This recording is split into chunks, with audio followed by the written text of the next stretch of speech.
Le Point des idées, on se retrouve comme chaque dimanche sur LCI avec Étienne Jarnel, le directeur du Point. Nous recevons les penseurs et les penseuses de notre temps. Et cette semaine, Chemseddine Hafiz, bonjour. Bonjour. Vous êtes avocat, recteur de la Grande Mosquée de Paris, vice-président du Conseil français du culte musulman et membre de la Commission nationale consultative des droits de l'homme. Merci d'être présent parmi nous. On est ravis de vous recevoir pour ce que vous représentez, mais aussi parce que vous êtes un homme courageux.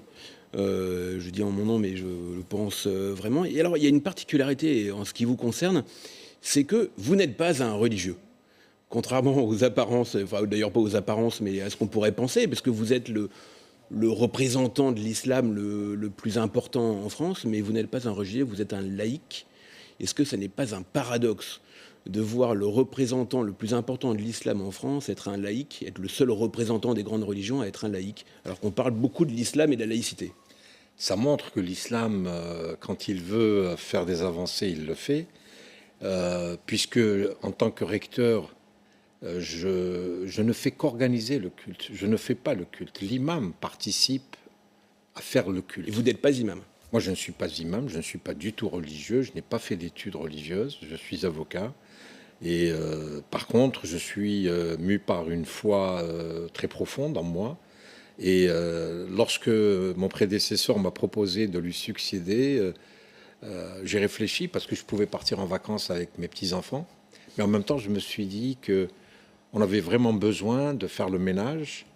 On avait besoin de montrer le véritable sens de ce qu'est l'islam dans la République, et que être citoyen français n'était pas incompatible en même temps avec quelqu'un qui a la foi. Est-ce qu'on pourrait imaginer qu'un jour une femme vous succède, une rectrice de la Grande Mosquée? Écoutez, je vais peut-être vous faire rire, mais j'ai la plus jeune salariée de la Mosquée de Paris. Au cours d'une de nos dernières réunions, elle m'a posé la question, elle m'a dit « Monsieur le recteur, est-ce que demain une femme peut vous succéder ?» Je lui dis « Ça serait un grand honneur pour moi. » Et je l'ai bien regardé dans les yeux en lui disant « Mais le plus tard possible pour vous. » Elle est jeune, donc elle a le temps.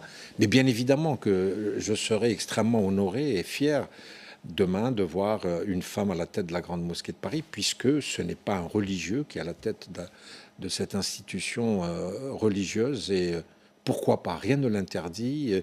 Et je pense qu'aujourd'hui, on est en train de faire des pas importants pour montrer que la femme a une place dans la religion musulmane, à l'instar, je dirais, de tout ce qui se passe dans la société, et notamment en France. La France est pour moi le pays qui va permettre véritablement une réforme de l'islam, une réforme profonde, non sans toucher le dogme. Le dogme, il est là, il y a 1,5 milliard de musulmans qui pratiquement prient en même temps, font le ramadan qui est pour bientôt.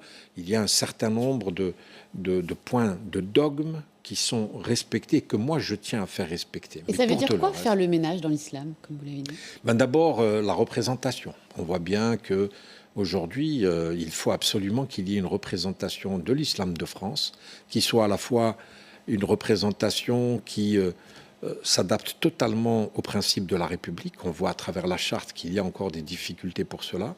Et le deuxième point, pour montrer que l'islam peut être une religion moderne, une religion d'avant-garde même, parce que en elle-même, elle a un discours universel.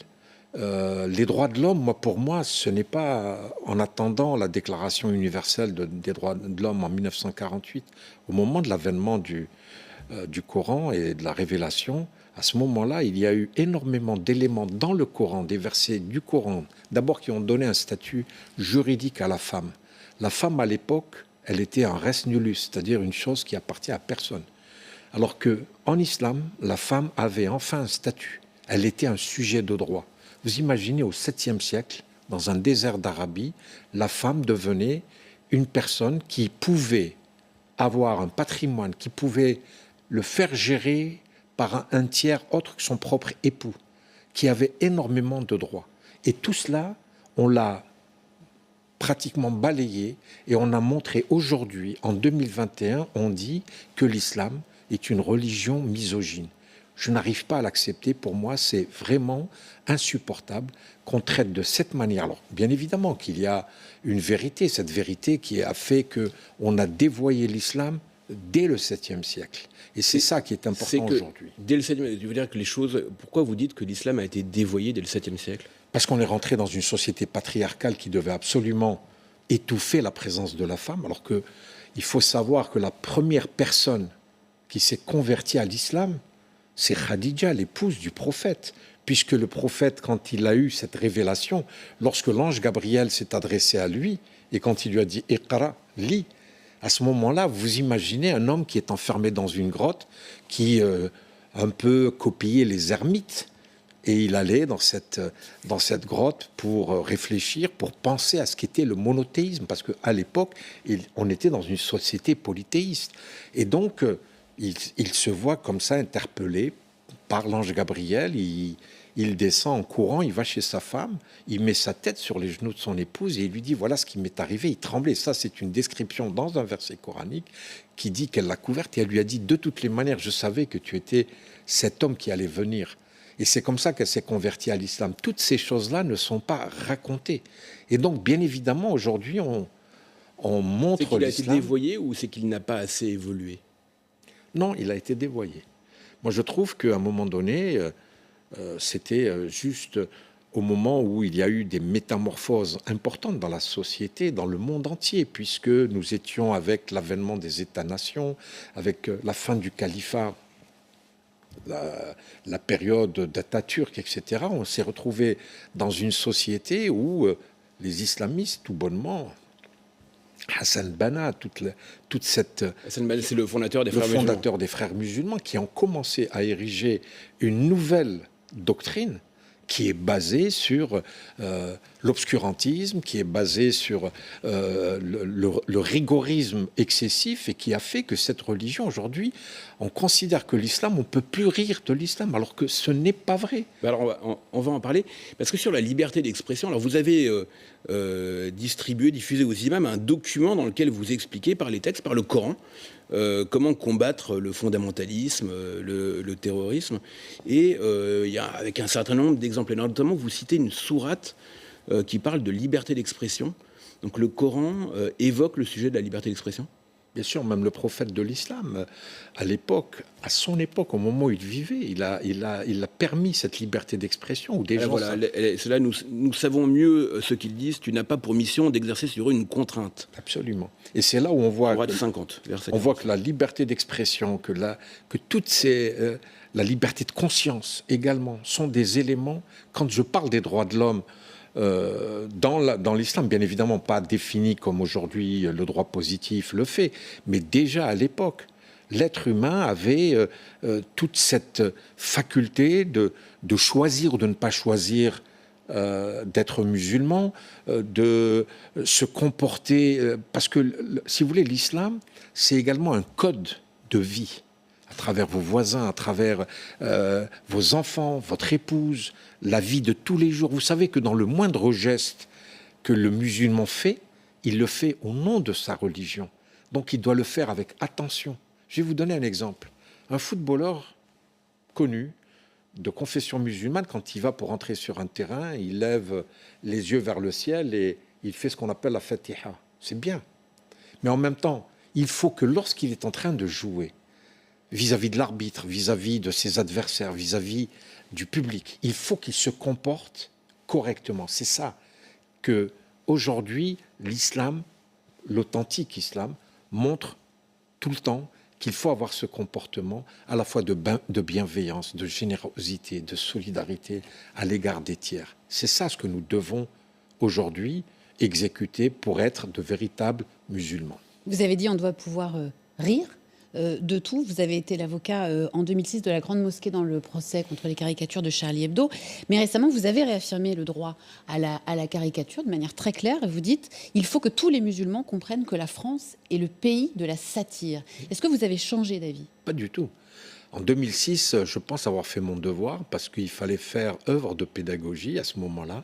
Rappelez-vous le contexte. Il y avait des drapeaux français qui brûlaient un peu partout dans le monde. Il y avait des manifestations. On était dans une situation extrêmement difficile. Pourquoi ? Parce que le prophète de l'islam joue un rôle prépondérant dans notre religion. Donc le fait qu'on voit ce type de caricature a heurté les musulmans. Moi-même, j'ai été heurté dans ma sensibilité. Mais en même temps, je suis avocat et je suis responsable. Donc, avec mon prédécesseur Dalil Boubacar, on a décidé qu'il fallait montrer que si nous considérons qu'il y a aujourd'hui une atteinte à notre foi, que nous sommes quelque part touchés par cette caricature, par ce qu'avait fait à l'époque Charlie Hebdo, c'est le juge, c'est la seule instance qui permet aujourd'hui de dire oui, il y a eu un abus, oui, il y a eu faute ou non. Donc c'était ce message. En l'occurrence, il a dit non. Il a dit non. Mais quand il a dit non, il a bien expliqué dans le jugement, et c'était le président Magendie, qui était président du tribunal de grande instance de Paris à l'époque, qui avait dit Charlie Hebdo avait pris la précaution de publier un numéro spécial contre toute forme d'extrémisme. À l'époque, je l'avais compris, mais en même temps, il fallait qu'on montre qu'on peut faire un procès. On l'a fait. Et donc, il y a, comme pour les autres cultes, il y a aujourd'hui la construction d'une jurisprudence. C'est ce que je voulais faire. Mais puis, là, aujourd'hui, on me dit, oui, mais en septembre, il y a eu le procès de Charlie Hebdo et vous vous êtes exprimé sur, effectivement, le fait que Charlie Hebdo peut continuer à faire ses caricatures parce que, oui, nous sommes dans un pays qui a toujours été un pays de la satire, comme je le dis. En tant qu'avocat, vous savez, à l'époque, Daumier était un caricaturiste qui passait son temps à manger un peu les avocats en les traitant de tous les noms. Et donc, c'est quelque chose à laquelle moi, personnellement, je suis habitué. Et j'ai voulu montrer à mes coreligionnaires qu'aujourd'hui, cela ne veut pas dire que j'accepte cette caricature. On m'avait posé la question, et je vais vous répondre franchement, on m'avait dit, est-ce que vous êtes Charlie? Non, je ne suis pas Charlie. Je ne peux pas être Charlie. Mais en même temps, que Charlie vive, que Charlie existe, oui, c'est normal. On est dans un pays de démocratie et je ne peux pas aujourd'hui accepter qu'on muselle Charlie Hebdo. Mais en même temps, je dis aux musulmans, regardez ailleurs. C'est pas la peine aujourd'hui d'aller acheter Charlie Hebdo. Personne ne vous oblige à le faire. Cette caricature, parce que, si vous voulez, il y a eu des exemples antérieurs. Quand je vois ce que les catholiques ont pu lire comme caricature, qui était aussi offensante que celle de la caricature de Mahomet, mais il n'y a pas eu de mort. Nous, en ce qui nous concerne, il y a eu mort. Et c'est pour cela que j'ai voulu réagir, et c'est pour cela que j'ai fait cet article en plein procès de Charlie Hebdo, parce que enfin, les victimes de cette tragédie, ils allaient avoir cette vérité judiciaire qui est nécessaire, parce que je suis conscient, moi, en tant qu'avocat, que cette vérité judiciaire, elle est là pour participer à ce que le deuil soit fait. Et donc, c'était important pour moi que je m'exprime en tant que recteur de la Grande Mosquée de Paris pour essayer de donner l'exemple sur ce point précis de la caricature de mort. Alors, il y a la question de la liberté d'expression, puis il y a la question des autres religions. Vous dites que vous avez discuté récemment avec des responsables, des représentants des chrétiens d'Orient, qui sont un peu en voie de disparition, il faut dire les choses, au Moyen-Orient. Qu'est-ce que vous leur avez dit? Quels sont vos rapports avec eux? Alors, je les ai reçus il y a quelques jours et d'abord, j'ai voulu leur montrer que j'étais extrêmement attentif, je dirais, à ce qu'ils sont en train de subir dans cette région du monde. Parce qu'aujourd'hui, ces chrétiens qui sont arabes, qui vivent dans ces pays, qui ont une attache viscérale à cette terre, et qu'aujourd'hui on est en train de les chasser. Moi, ma vision de l'islam, ce n'est pas cela. Ce n'est pas aller chasser quelqu'un qui a une autre religion. Vous savez que dans la religion, et notamment dans le Coran, il y a plusieurs versets qui rappellent que Jésus est également un prophète de l'islam. Moïse, tout ça, on l'oublie, qu'il y a la sourate de Maryam, Marie. Donc, comment aujourd'hui on peut... Il y a un traité. Le traité de Narjan, dont le prophète avait signé à l'époque avec les chrétiens, pour dire que jusqu'à la fin de ma vie et jusqu'à la fin du monde, jamais aucun musulman ne doit porter la main sur un chrétien. Moi, j'essaie d'en faire ma règle et d'expliquer à cette association des chrétiens d'Orient, de leur dire qu'ici, à la Grande Mosquée de Paris, nous allons essayer de vous accompagner, d'essayer de vous montrer que l'islam, ce n'est pas ça. C'est véritablement la fraternité entre les êtres humains, parce que le message coranique est d'abord et avant tout un message universel. Parce que il y a un verset qui dit « J'aurais pu vous créer tous les mêmes. Si j'ai fait le contraire, c'était en fait pour que vous vous entreconnaissiez, c'est pour que vous alliez l'un vers l'autre. » Donc, c'est quand même assez révélateur de cette situation. Sur la question du séparatisme, vous refusez tout déni dans une tribune publiée dans Le Monde à l'automne dernier, puis dans une interview au Point. Vous reconnaissiez la présence de forces exogènes dans notre pays. Existe-t-il véritablement sur notre territoire une volonté de se délier de la République? La réponse est oui, vous le dites clairement. Vous pointiez les défaillances de l'État en la matière, une forme de laisser-aller face à un endoctrinement en cours dans certaines mosquées, dans certaines écoles coraniques. Est-ce que cette loi séparatisme qui doit entrer en vigueur a les moyens, selon vous, de lutter sérieusement contre ce phénomène? Elle ne pourra pas tout faire, mais la loi va exister, et c'est bien, parce qu'une loi simplement ne peut pas résoudre toutes les difficultés que nous avons. Mais on constate qu'il y a une vraie problématique qui se pose en France. Il y a une prise de conscience En tout cas, le président de la République, lorsqu'il nous a reçus avant le discours des Mureaux le 2 octobre, je pense qu'il était sincère, qu'il voulait aller jusqu'au bout. Il est en train de le faire. Moi, je dis que le président Macron a fait le job, comme on dit. C'est à nous aujourd'hui de nous emparer de ces questions. Et vous savez, la charte, pour moi, c'est un document historique qui va marquer aujourd'hui ce que, en Occident, des musulmans ont fait des déclarations à la fois sur le respect des règles, des principes. Vous savez, il y a l'article 2 ou 3, je ne me rappelle plus, mais c'est la notion de pacte. La charte des principes pour l'islam de France. Oui, je parle de cette charte où je dis qu'il y a la question du pacte, c'est-à-dire que tout musulman, qu'il soit étudiant, qu'il soit titulaire d'un titre de séjour, qu'il soit en situation irrégulière, qu'il soit français, lorsqu'il vient dans ce pays, en France ou ailleurs, il doit respecter les règles de ce Alors ça, c'est les principes de l'hospitalité qui sont très présents Bien sûr. dans l'islam et dans le Coran. Bien Charles sûr. de Foucault en parlait. Oui. Donc ça fait partie des règles de l'hospitalité, c'est-à-dire de respecter les règles. De respecter et de respecter sa parole, son engagement. Parce que, vous savez, on appelle ça l'ahd, l'engagement. C'est-à-dire que quand je suis dans un pays comme la France, je fais mienne de toutes les règles, de tous les concepts, de toutes les lois, je dois les respecter.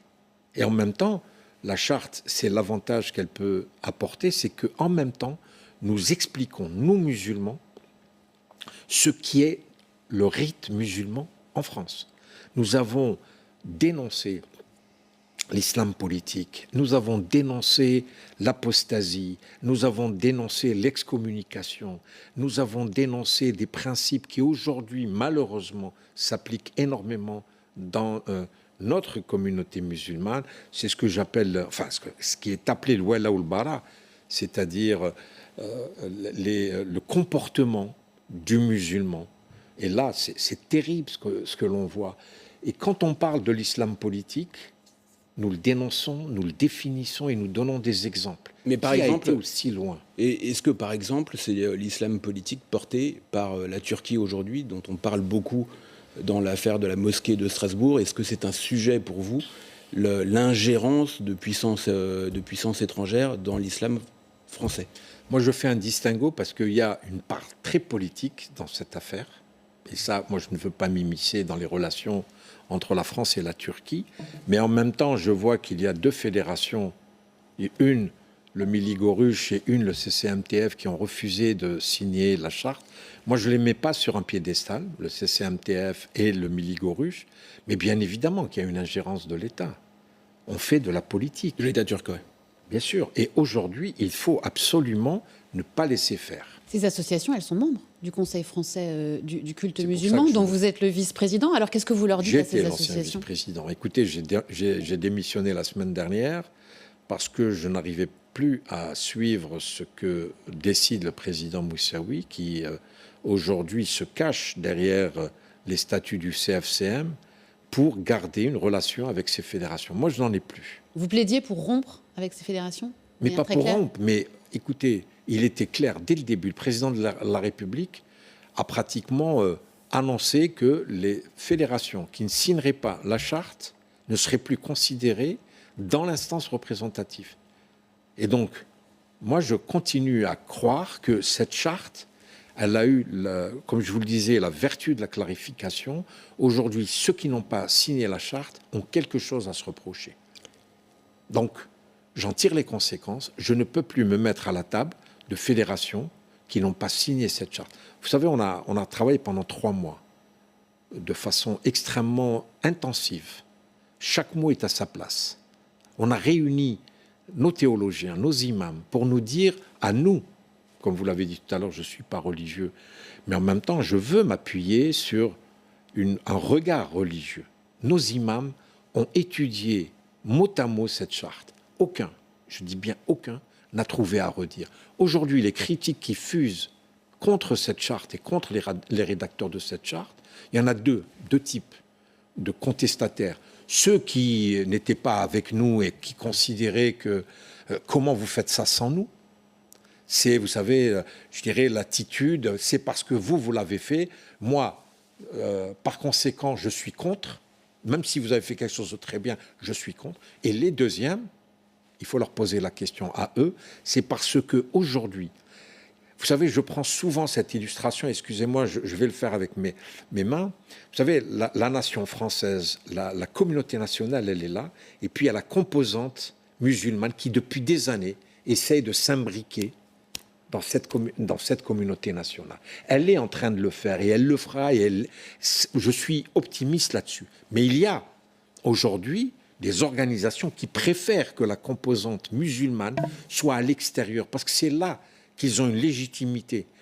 La France ne vous aime pas, la France est raciste, etc., etc. Moi, je veux montrer aux musulmans et à la société française que cette imbrication, elle est naturelle et il n'y a aucun problème entre islam et laïcité. Mieux, je dis, la laïcité, c'est une chance pour l'islam. Parce qu'aujourd'hui, nous sommes à la table de la République avec, par exemple, un culte qui représente, je dirais, ce qu'est la France, fille aînée de l'Église, c'est-à-dire les catholiques. Moi, musulman, je suis sur un piédestal avec les catholiques, avec les juifs, avec les protestants. Où vous trouverez cela? Imaginons que la France soit catholique officiellement. Les musulmans, on n'aurait aucun droit. Aujourd'hui, nous avons 2800 lieux de culte qui sont construits en France. Nous prions, nous faisons notre jeûne, nous faisons toute notre rite sans aucune difficulté, sans aucune contrainte de l'État, sans aucune surveillance de l'État. C'est ça la démocratie et c'est ça la laïcité. Merci infiniment. Le Covid, ça a changé quelque chose pour vous? Oui, beaucoup. Parce qu'il y a beaucoup de malheur, beaucoup de désespérance et on essaie d'aider tant qu'on peut. Merci beaucoup, infiniment. Chemseddine Hafiz, d'avoir été l'invité du Point des idées. On se retrouve tout de suite pour la deuxième partie de l'émission. On va parler Covid, pandémie, argent, bonheur. L'argent fait-il le bonheur? Grande question. Vaste programme. Merci.